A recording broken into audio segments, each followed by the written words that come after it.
السلام علیکم ورحمۃ اللہ وبرکاتہ نحمده ونصلی علی رسولہ الکریم اما بعد۔ آج کا سبق سن لیجئے۔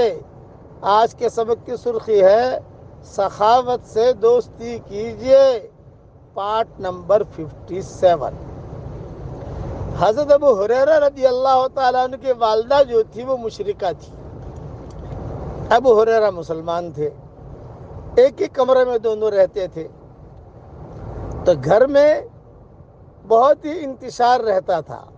انتشار یہ رہتا تھا کہ یہ مسلمان ہے، یہ مشرکہ ہے، تو وہ بتوں کی پوجا پاٹ کرتی تھی، یہ مسجد نبوی میں آ کر نماز پڑھتے تھے۔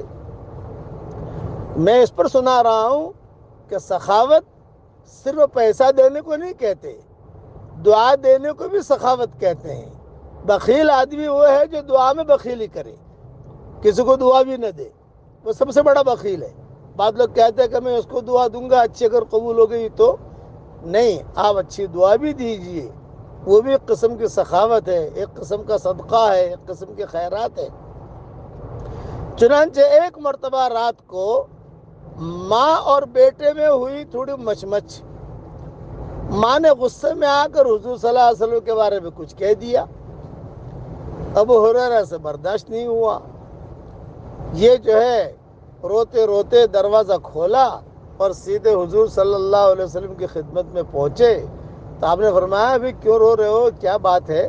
فرمایا کہ حضرت میری ماں نے آپ کے بارے میں ایسا ایسا کہا، میرے دل پر بہت چوٹ پڑی۔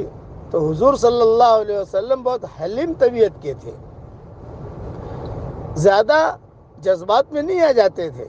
آپ صلی اللہ علیہ وسلم نے دعا دی، اللہم اہد ام ابی ہریرہ، اے اللہ ابو ہریرہ کی ماں کو تو ہدایت دے۔ بس اتنا جملہ سننا تھا کہ ابو ہریرہ خوش ہو گئے، واپس لوٹے۔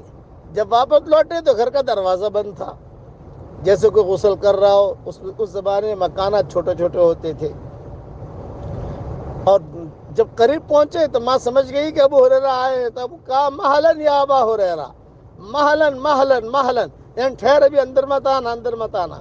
ابو ہریرہ کہتے ہیں کہ ایک درخت کے نیچے میں کھڑا ہو گیا۔ تھوڑی دیر کے بعد میری ماں نے دروازہ کھولا اور اوڑھنی وغیرہ اوڑھی ہوئی تھی، کپڑے وغیرہ ٹھیک ٹھاک پہنے ہوئے تھے، اور دروازہ کھولتے ہی کہا اشہد ان لا الہ الا اللہ واشہد ان محمد رسول اللہ صلی اللہ علیہ وسلم۔ یہ سخاوت قبول ہوئی، یہ دعا قبول ہوئی۔ ابو ہریرہ کہتے ہیں کہ میں نے یہ سنا تو میری تو چیخیں نکل گئی۔ وہاں سے اب میں جو ہے پھر روتا ہوا۔ رونے کی دو قسمیں ہوتی ہیں، ایک غم کا رونا ہوتا ہے، ایک خوشی کا رونا ہوتا ہے۔ پہلی مرتبہ غم سے روتے ہوئے گئے تھے، اور دوسری مرتبہ خوشی سے روتے ہوئے گئے حضور صلی اللہ علیہ وسلم کے پاس، اور فرمایا کہ حضرت، آپ نے فرمایا اب کیوں آئے، کیا ہوا؟ یہ فرمایا کہ حضرت الحمدللہ میری ماں نے اسلام قبول کر لیا۔ اسے کہتے ہیں سخاوت۔ دعا دینا بھی سخاوت ہے، کسی کا ہاتھ پکڑ کر چلا دینا بھی سخاوت ہے، کسی کا سپورٹ کرنا بھی سخاوت ہے۔ اس لیے دعائیں دینا سیکھیو، دعا دینا آدمی سیکھے۔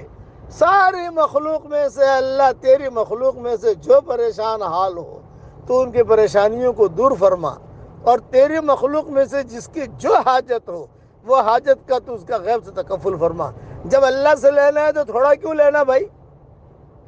اللہ سے لینا ہے تو تھوڑا کیوں لینا، زیادہ لینا، وہ زیادہ دینے پر بھی قادر مطلق ہے۔ اس لیے سخاوت سے دوستی کیجئے۔ اب پڑھیے میرے ساتھ، لا الہ الا اللہ العظیم الحلیم، لا الہ الا اللہ رب العرش العظیم۔ اسے اٹھتے بیٹھتے پڑھتے رہنا چاہیے۔ رسول اللہ صلی اللہ علیہ وسلم کی زبان پر یہ جملے اکثر رہا کرتے تھے۔ جب بھی کوئی پریشانی آتی یا نامناسب حالات آتے تو آپ صلی اللہ علیہ وسلم داڑھی پر ہاتھ پھیرتے جاتے تھے اور یہ جملے پڑھتے جاتے تھے۔ اللہ تعالی ہم سب کے چہروں کو دنیا میں بھی روشن کرے، اور قبر میں بھی روشن کرے، اور حشر کے میدان میں بھی روشن کرے۔ آمین۔ وآخر دعوانا ان الحمدللہ رب العالمین۔